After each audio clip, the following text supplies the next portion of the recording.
Good afternoon, guys. I hope you're doing well, and welcome to what I hope to be quite a consistent series on this channel. I don't know what I'm going to call it, something like As Quick as Possible, where I discuss in-depth camera topics, you guessed it, as quick as possible. This way you guys can learn fairly quickly and fairly fast, and everything's going to be summed up very nicely into hopefully about a 3 to 4, maybe even 5-minute video package for you guys to kind of understand and learn more about photography. So today we're going to be talking about aperture, what it is, how to fix your shots, and how you can use it to become a better photographer.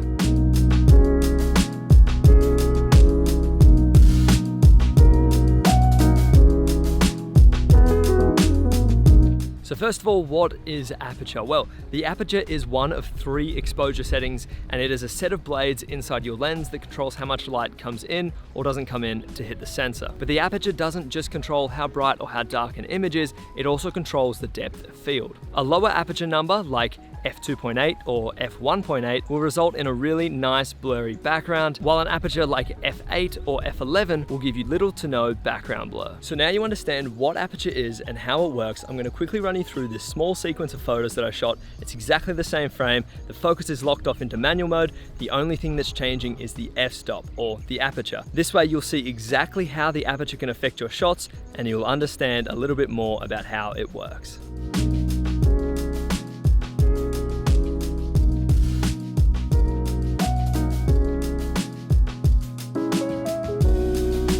So I hope that helps you understand a little bit more of what aperture does and how to fix your shots. Now you might be thinking to yourself, Zach, this is all good to know and I'm glad you've shown me how it works, but how can I use this in my photography? Well, there are very few specific times where you want to be using high apertures or low apertures, and I'm going to run you through them now. So the times you want to be using high apertures like f8, f11 or f16 is when it is super bright outside, when you want to keep everything in focus, when you don't want to have any foreground elements in your shot, and you want everything to stay sharp and just absolute crispy throughout your image. Believe it or not, sometimes using a low aperture can actually result in blurry, unsharp images. This is because the focus plane is so small, and it can also lead to things like color fringing, so it's best off to avoid low apertures when possible. Now, I'm definitely not here to say you shouldn't be using low apertures, because in these situations, you should be using low apertures. In low light conditions where you need as much light to hit the sensor as possible, low apertures are going to be your best friend. When you want to be blurring out that background in a nice portrait, using foreground elements in landscape images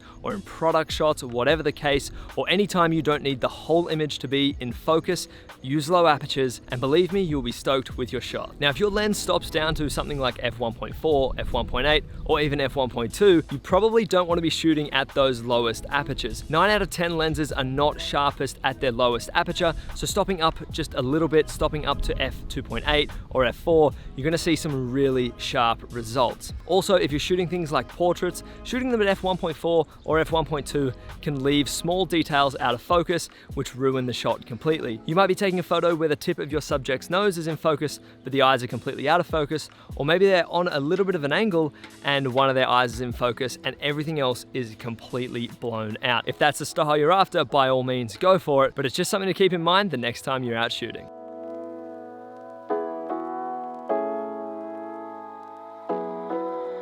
Well, that is going to wrap it up for today, guys. I hope you've enjoyed this bit of a different style of video. I've definitely enjoyed making it, and I hope it was kind of insightful and educational to a point, and I hope you've learned something and you're able to take what we've spoken about today and put it into your photography. So guys, thank you so much for watching. If you have enjoyed, let me know down below. Subscribe if you are new, and guys, as always, I will catch you in the next one.